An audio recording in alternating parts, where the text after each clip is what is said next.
የኢንፎርሜሽን መረብ ደህንነት አስተዳደር ከሚሰጣቸው ዋና አገልግሎቶች መካከል የሳይበር የልህቀት ማዕከሎች ይገኙበታል። ታዲያ በዚህ በሳይበር የልህቀት ማዕከል ውስጥ ምን አይነት አገልግሎቶች ይሰጣሉ? ይህን አገልግሎትስ የትኞቹ ድርጅትና ተቋማት መጠቀም አለባቸው የሚለውን ልናወጋችሁ ዛሬ በዋና አጀንዳ ፕሮግራማችን በኢንፎርሜሽን መረብ ደህንነት አስተዳደር የሳይበር ልህቀት ማዕከል ዳይሬክተር ከሆኑት ከአቶ ቢሻው ጋር እንገኛለን። አብራችሁን ቆዩ። አቶ ቢሻው እናመሰግናለን። በመጀመሪያ የሳይበር ልህቀት አገልግሎቶች ስንል ማዕከል ውስጥ ምን አገልግሎቶች ይገኛሉ? እነዚህ አገልግሎቶች ውስጥ ለምንድን ነው የተቋቋሙት? እሺ፣ አመሰግናለሁ። የልህቀት ማዕከል የተለያየ ተልዕኮ ያላቸው ተቋማት ያቋቁማሉ።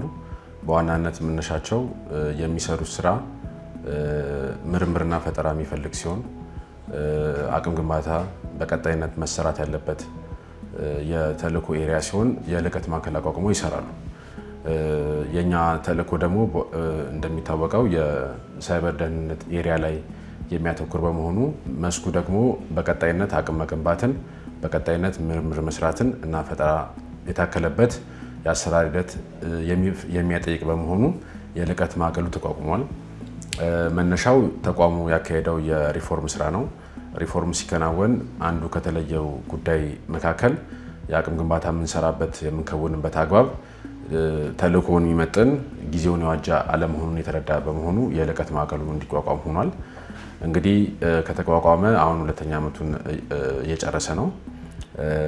እንደ አገልግሎት የምንሰጣቸው በርካታ ነገሮች አሉ። በዋናነት የመጀመሪያው የስልጠናና የሰርቲፊኬሽን አገልግሎት ነው። ይህንን ለተቋሙ ሰራተኞች ብቻ ሳይሆን አጠቃላይ ኢኮሲስተሙ ላይ ምህዳር ላይ ለሚገኙ ባለሙያዎችና አመራሮች የምንሰጠው ነው። ስልጠናውን ተቋም ውስጥ ባሉ ሲኒየር አባላት፣ አመራሮች እና ከተቋሙ ውጭ የሚገኙ በየዩኒቨርሲቲው ከሚገኙ ምሁራን ጋር በመቀናጀት በሀገር ውስጥም ከውጭ ከሚገኙ ጋር በመቀናጀት የምንከውነው ነው የሚሆነው። አብረን ከዩኒቨርሲቲዎች ጋር የምርምርና ኢኖቬሽን ስራዎች እንሰራለን። ከአዲስ አበባ ዩኒቨርሲቲ ጋር የቆየ የፒጂ ፕሮግራም አለን፣ የፖስት ግራጁዌት ፕሮግራም። እዛ በማስተርስ እና በፒኤችዲ ለተቋሙ ሰራተኞችም ስነ ምህዳሩ ላይ ላሉ ባለሙያዎችም እየሰጠን እንገኛለን። በስልጠናና ሰርቲፊኬሽን አውድ ውስጥ የሚካለል ነው የሚሆነው። ለተቋሙ የምንሰጠው የአቅም ግንባታ ስራ እንዳለ ሆኖ ማለት ነው። ከዚህ ጋር ተያይዞ እንግዲህ የልህቀት ማዕከል የሚያስፈልጉ አንዱ የእውቀት አስተዳደር ነው። የአቅም ግንባታ ካለ አብሮ እውቀትን ማስተዳደር ማኔጅ ማድረግ ያስፈልጋል። ስለዚህ ሌላኛው አገልግሎታችን የእውቀት አስተዳደር አገልግሎት ነው። ይህንንም ለተቋሙ ብቻ አይደለም፣ እንደ ሶርስ ኮድ ማኔጅመንት የመሰሉ ከተቋሙ ውጭ ላሉ ባለድርሻ አካላት አገልግሎት እንሰጣለን። ተቋሙ የሚሰጠውን አገልግሎትና ምርት የእውቀት አስተዳደር የሚፈልጉ ናቸው። አገልግሎቱ ከሰጠን በኋላ በአግባቡ ተቀምጠው ቨርዥኒንግ ሲፈልግ፣ አፕዴት ማድረግ ሲፈልግ፣ ለመማሪያም እንዲሆን አግባብነት ሲኖረው አክሰሰብል እንዲሆን በቀላሉ በቴክኖሎጂ አክሰሰብል እንዲሆን ይህንንም ስራ የተቋሙ ብቻ ሳይሆን ሌሎች ለተቋሙ አገልግሎት የሰጣቸው አካላት ብቻ ሳይሆን ሌሎችም ፍላጎት ካላቸው የሶርስ ኮድ ማኔጅመንት ጭምር በኖሌጅ ማኔጅመንት ማዕቀፍ ውስጥ የሚታይ ስለሆነ እሱንም አገልግሎት እንሰጣለን። ሶስተኛው የታለንት ልማት ነው። የታለንት ልማት እንደምታውቁት በደንብ በተለይ በተማሪዎች ዘንድ በደንብ እየታወቀ የመጣ ነው። ተቋሙ ከመሰረታው ጊዜ ጀምሮ በቀጥተኛው መንገድ የሚመጡ ተማሪዎችን በማልማት እና በማብቃት ተልዕኮን መመለስ እንደማይችል በመረዳት ከመሰረታው ጀምሮ የሚሰራው ነበረ። ከለውጡ ማግስት ጀምሮ ግን በተደራጀ መልኩ የታለንት ልማት ማዕከል በማደራጀት እየሰራን እንገኛለን። ይሄ ግብአት የሚሆነው ለተቋሙ የወርክ ፎርስ ግብአት ይሆናል፣ ለኢኮሲስተሙም ይሆናል። በራሳቸውም ስታርታፕ ከፍተው የሚሄዱ ይኖራሉ። አጠቃላይ ደግሞ የታለንት በፓሽን የመኖርን ባህል እየገነባ እንሄዳለን። በተጨማሪ የኖሌጅ ማኔጅመንት የስልጠናና ሰርቲፊኬሽን እና ከታለንት ልማቱ ጎን ለጎን ለባለድርሻ አካላት ፍላጎት ያለው የሳይኮሜትሪ ምዘና አገልግሎት እንሰጣለን። ሰራተኞችን ለመቅጠር ሲፈለግ የምዘናውን እናከናውናለን። ሳይንሳዊ በሆነ መልኩ የስብዕና ፈተናና ትንተና አገልግሎትም እንሰጣለን። በጣም ጥሩ። እንግዲህ እነዚህ የተለያዩ ተቋማት ይህን አገልግሎት የተለያዩ የሚሰጡ ድርጅቶች ይኖራሉና ከኢንሳ ተመራጭነት እንዲኖረው ለየት የሚያደርገው ነገር ምንድን ነው? የኢንሳ ለየት የሚያደርገው ነገር በዋናነት ተልዕኮ ነው። እኛ በግልጽ ሰነዱ ላይ እንደተገለጸው የኢትዮጵያን ሳይበር ሉዓላዊነት ማስከበር ነው። በዛ ማዕቀፍ ውስጥ የሚታይ ነው ሁሉም አገልግሎቶች። ሰዎች የሳይኮሜትሪ ምዘናውን ስናደርግ አፕሮፕሪየት የሆነ የስራ ስምሪት አፕሮፕሪየት የሆነ ሰው ለስራው እንዲመደብ ማድረግ እንዲያስችል ነው።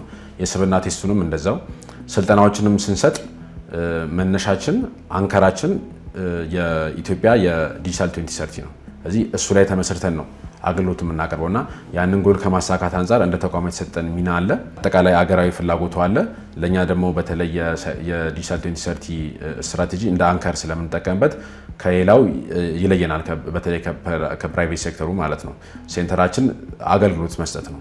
በዛ ሂደት የሚከፈለውም ክፍያ አገልግሎቱን ለሚያገኙበት ነው እንጂ ትርፍን ሴንተር ያደርጋ አይደለም። ከፕራይቬት ሴክተሩ የሚለየን እሱ ነው። በታለንት ተማሪው በተለይ የሚመጡ ደግሞ ክፍያ ማንጠይቅበትም የሀገር ፍቅር ኑሯቸው ዲሲፕሊን ኑሯቸው ራሳቸውን አውቀው ለኢኮሲስተሙ የሚመለሱ የኢትዮጵያን የሳይበር አርሚ የመገንባት ትልም ይዞ የሚንቀሳቀስ ነው። የዘንድሮ የሳይበር ታለንት ቻሌንጅ ለየት የሚያደርገው በተደራሽነቱ እጅግ በጣም ከፍተኛ ነው። የውጭ ዜጎች ከደቡብ ሱዳን፣ ከዩኤኢ፣ ከኢንተርናሽናል ኮሚኒቲ ስኩል የሚማሩ የዩኬ የዩኤስ ሲቲዝኖችን ተመዝግበውበታል። ወደ 17 የሚሆኑ ውጭ ሀገር ዜጎች ተመዝግበውበታል።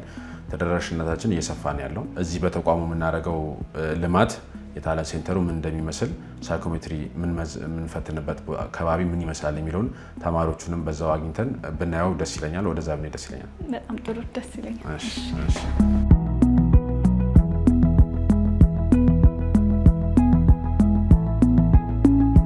የልቀት ማዕከሉ ሌላው የሚሰጣቸው አገልግሎቶች ለተቋሙ ሰራተኞች ማለት ነው የላይብረሪ አገልግሎት አለ። ከዛ በላይ ትልቁ ነገር የኢንተርንሺፕ አገልግሎት እንሰጣለን። ኢንተርንሺፕ በዚህ ክረምት ከ300 በላይ ተቀብለናል። ከተለያዩ ዩኒቨርሲቲዎች ይመጣሉ። ፕሮግራሙን በዋናነት የሚተገብሩልን የተቋሙ ሲኒየር አመራሮች ናቸው። ከማስተማር ባሻገር ስራ ምን ይመስላል የሚለውን ነገር ተምረውበት ይሄዳሉ። ስለዚህ እንደዛ እንደማለት ነው።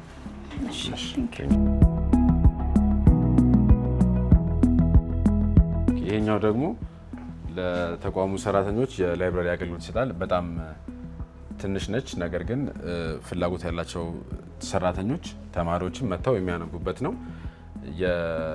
ለጊዜው በሃርድ ኮፒ ያሉት የዲጂታል አገልግሎትም ለማቅረብ በዝግጅት ላይ ነን።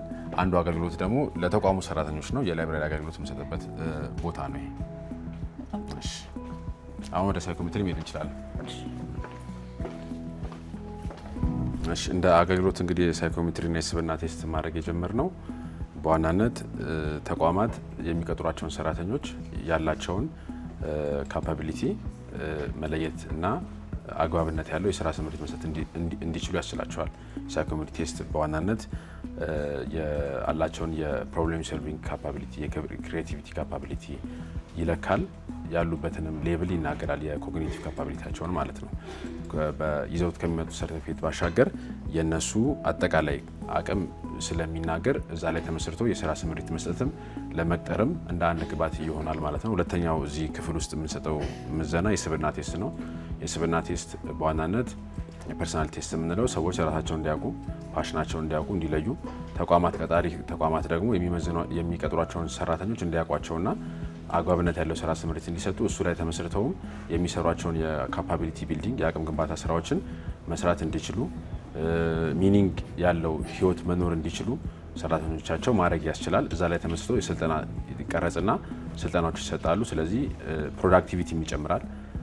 በዋናነት ሰዎች የሚውሉበትን ቦታ ከሚውሉበት ቦታ ጋር ትርጉም ሲያገኙ የሚሰሩት ስራ ላይ ጥራትም ፍጥነትም ፕሮዳክቲቪቲም ይጨምራልና እንዲሁ ዝም ብሎ ከላዩ ሰዎች ራሳቸው እንዲያውቁ ለማድረግ ሳይሆን ኤኒ ጊቭን ካምፓኒ ላይ ቀጥታ የሆነ የፕሮዳክቲቪቲ ላይ ተጽዕኖ ያለው ነው የሚሆነው በሂደቱ ማለት ነው መጨረሻ ላይ። በጣም ጥሩ። ስለዚህ እንደዚህ ያሉ ምዘናዎች ለግለሰቡም ለተቋሙም እንግዲህ ከፍተኛ ሚና ይጫወታሉ። በትክክል። አሁን ደግሞ ከአንቺ ጋር ቆይታ እናድርግና እንዴት ነሽ? ሰላም። ፈተናው እንዴት ነው? ምን ይመስላል? ምን አይነት ነገሮችን ይመዝናል? ምን አገኘሽበት? እየተፈተነ ያለው የሳይኮሜትሪክ ፈተና ነው። በውስጡ 4 ቴስቶች አሉት። የኒውሜሪካል፣ የአናሊቲክ እና ፍሉድ እና ቨርባል ቴስቶች አሉት እና የሎጂካል ቲንኪንጋችንን የሚጠይቁ ጥያቄዎች ነው ያሉት እና የትኛው ሳይድ ላይ ጎበዝ እንደሆንኩ እያየሁበት ነው። በጣም ደስ ይላል። እንግዲህ ለአንቺም የትኛው ላይ ጥሩ ሆነሽ የትኛው ጋር ማስተካከል እንዳለብሽ አግኝተሽ ጥሩ ቦታ እንደምደርሽ ተስፋ እናደርጋለን። መልካም የስራ ጊዜ። በመቀጠል የታለንት ልማት ማዕከሉ እናያለን። እንግዲህ በመግቢያችንም እንዳነሳ ነው የአሁኑ የሳይበር ታለንት አራቱ እንዴት ይመስል ነበረ? እስካሁን ያለፈው እስከ 5ኛው የነበረው ቆይታ ምን ይመስል ነበር? እሺ እንግዲህ ቅድም እንዳወራ ነው ተቋሙ ከመሰረታው ጀምሮ ታለንት ላይ ተኩሮ ይሰራል። በተለይ ከለውጡ በኋላ በተደራጀ መልኩ ይህን የመሰለ የታለንት ማዕከል ስፔስ ካገኘን በኋላ የሰራናቸው አራት ባቾች አሉ። አራቱን ባቾች እዚህ ላይ ማየት እንደሚቻለው አንድ ኖቲስ ማድረግ የሚችለው ቁጥሩ በየአመቱ እየጨመረ መሄዱ ነው። ስለዚህ በመላ ኢትዮጵያ ተደራሽነታችን ጨምሯል። ከኢትዮጵያ ወጥተናል። በኢትዮጵያ በተለያየ ምክንያት የሚማሩ በስኮላርሺፕ ያሉ የውጭ ሀገር ዜጎችንም እየጨመረ ነው። ዘንድሮ 5ኛው የሳይበር ታለንት ቻሌንጅ ፕሮግራም ላይ እንደ አጠቃላይ በተደራሽነትም በጥራትም በስፋትም ከአመት ዓመት በየአመቱ እየተማርን እያሳደግን የመጣ ነው እንደሆነ የሚያሳይ ነው ይሄ ነገር። ቅድም ያየሽው ሳይኮሜትሪ ሩም አለ። እዛ ውስጥ የሳይኮሜትሪ ቴስት እንሰጣለን። የሲቲኤፍ ቻሌንጅ አለ። የሃካቶን ቻሌንጅን ይወስዱና በዛ ሂደት ውስጥ ካለፉት ተማሪዎች መካከል የሰመር ካምፑን በተለያየ ዩኒቨርሲቲዎች ዘንድሮ 6 ዩኒቨርሲቲ ያሳደገነዋል። በ6ቱም ዩኒቨርሲቲዎች የሰመር ፕሮግራም ደግሞ የምንለው እዚህ ስፔስ ላይ የምናከናውነው አለ። እዚህ ደግሞ አዲስ አበባ ያሉ ተማሪዎችን እዚህ እየተመላለሱ እንዲወስዱ እናደርጋለን። በ4 የስልጠና ፕሮግራሞች በሳይበር ሴኩሪቲ፣ በቴክኖሎጂ ዴቨሎፕመንት፣ በኢምቤድድ ሲስተም እና በኤሮናቲክስ ላይ አተኩረን ታለንት ፓሽን ያላቸውን ልጆች ክረምቱን የምናበቃበት ፌዝ ነው ማለት ነው የ5ኛው የሳይበር ታለንት ቻሌንጅ ፕሮግራም። በጣም ጥሩ። እንግዲህ አሁን እንደማያቸው በእድሜ ትንንሽ የሚባሉ ታዳጊዎችንም እያየን ነው እዚህ ውስጥ እና እንዴት ነው የእድሜ ገደብ አለው ወይ? ከስንት ዓመት ጀምሮ ነው እዚህ መቀላቀል የሚቻለው? የእድሜ ገደቡ ከ11 ዓመት ጀምሮ ያሉ ተማሪዎችን ነው እንትን የምንለው። ነገር ግን ኤሪያው አሲሜትሪክ አድቫንቴጅ የሚሰጥ ነው ሲባል በእድሜም ጭምር ነው። የግድ በእድሜ መጎልበት አይጠይቅም። በፎርማል የትምህርት ስርዓቱ ማለፍ አይጠይቅም። አስሎንጋዝ ተማሪዎቹ ፍላጎት፣ ፓሽኑ፣ ታለንቱ እስካላቸው ድረስ የመማር ካፓቢሊቲ ኦፕንነስ እስካለ ድረስ ተአምር መስራት የሚችሉ ተማሪዎች አሉ። ስለዚህ ከ11 ዓመት ጀምሮ ኢንስፓየር እናደርጋለን። የተወሰኑት የኢንስፓይሬሽን ሴሽን አልፎ ነው የሚሄዱት። የተቀሩት ደግሞ ጠጋዩት ወደ 20 ዓመት ምናምን የጠቁት ደግሞ ለስራም የቀረቡ ይኖራሉ። ስለዚህ በየእድሜያቸው ተመጥኖ ነው ስልጠናው የሚሰጣቸው። ለቀጣይ ዓመታት ዝግጁ ነው እንዲመለሱ የምናደርጋቸው ኢንስፓየር የምናደርጋቸው አሉ። ለቀጣይ የበጀት ዓመት ደግሞ ለተቋሙ የስራ ግብዓት የወርክ ፎርስ ውስጥ ጆይን የሚያደርጉ አሉ። ስታርታፕ መስርተው የሚሄዱ አሉ። ስለዚህ እንደየእድሜያቸው ከፋፍለን ነው የምንሰጣቸው ማለት ነው። ምናልባትም የሳይበር ታለንት ሲባል እንግዲህ የሰመር ካምፕ ብቻ የሚመስላቸው ሰዎች ይኖራሉ እና የዊኬንድ ፕሮግራም እንዳለ ማያውቁም ይኖራሉ። በዚህ ላይ ምን አይነት ፕሮግራሞች አሉት ሳይበር ታለንት? ቴንክ ዩ። ቅድም ባልኩት የትምህርት ፕሮግራሞች የሰመር ካምፕ አለ፣ የሰመር ፕሮግራም አለ። ከዛ ባሻገር ኮንቲኒየስሊ አመቱ ሙሉ የዊኬንድ ፕሮግራም አለ። ቅዳሜና እሁድ ተማሪዎች መጥተው የተቋሙ ሜንቶሮች ሜንቶር የሚያደርጓቸውን ፕሮግራም ዲቫይዝ አድርገን የዘንድሮን ጨርሰናል የዊኬንድ ፕሮግራሙን። ስለዚህ አዲስ አበባና አዲስ አበባ አካባቢ በዚህ ኤሪያ ላይ ኢንተረስት ያላቸው ተማሪዎች በቅዳሜና እሁድ ፕሮግራሙ ገብተው እየተሳተፉ ይገኛሉ ማለት ነው። ይሄ ጥቅል እንትኑ ድምሩ ወደ ቅድም እንዳልኩት የዲጂታል 2030 ለኛ ማዕከል አንከር ነው።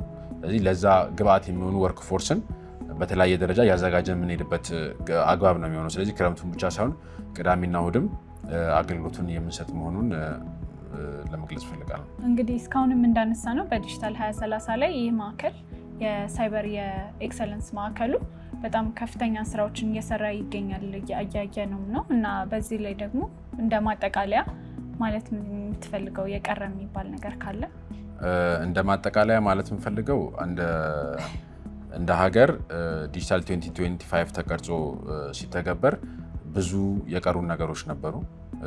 ጀማሪዎች ነበርን። መሶብ አልነበረም፣ ናሽናል አይዲ አልነበረም፣ ቴሌብር አልነበረም፣ የኢ-ገቨርንመንት ሰርቪስን በጣም ጥቂት ነበረ። ነገር ግን ዲጂታል 2025 ሲያልቅ ናሽናል አይዲም በሚሊዮኖች የሚቆጠሩ ዜጎች እንዲወስዱ ተደርጓል። ቴሌብር ተመስርቷል። የኢ-ገቨርንመንት አገልግሎት ተስፋፍቷል። የመሶብ አገልግሎት ተስፋፍቷል። ስለዚህ በዲጂታል 2030 ላይ የሳይበር ደህንነት ጉዳይ እንደ ፋውንዴሽናል ሆኖ ነው የመጣው፣ መሰረታዊ ጉዳይ ሆኖ ማለት ነው። እዚህ መሶብ ሲስፋፋ የዲጂታል አገልግሎት እየተስፋፋ ሲመጣ የዲጂታል ኢኮኖሚ እያደገ ሲመጣ አብሮ እኩል የሳይበር ደህንነት ጉዳይ መታሰብ ስላለበት ማለት ነው።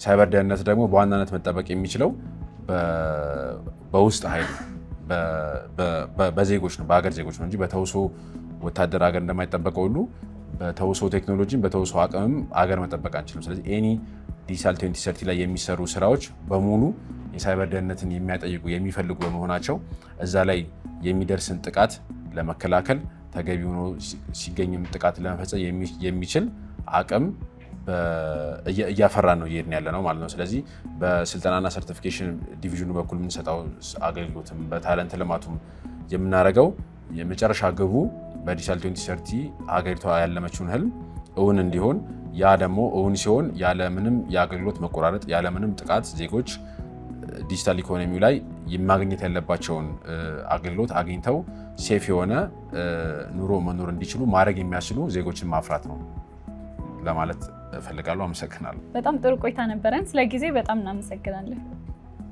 ተመልካቾቻችን እንግዲህ የኢንፎርሜሽን መረብ ደህንነት አስተዳደር የሳይበር የልህቀት ማዕከል ምን አይነት አገልግሎቶችን ይሰጣል ከሳይኮሜትሪ እስከ ታለንት ሴንተር በዋና አጀንዳ ፕሮግራማችን እንዲያስቃኘናችሁ። የዛሬው ፕሮግራም የተከታተላችሁትን ይመስል ነበር። ፕሮግራሙን በማዘጋጀት አብሬያችሁ የነበርኩት እኔ ቤተልሔም ቢያለ ነበርኩ። ሳምንት በተመሳሳይ ሰዓት በሌሎች ፕሮግራሞች የምንገናኝ ይሆናል። እስከ ሳምንት፣ መልካም ሳምንት።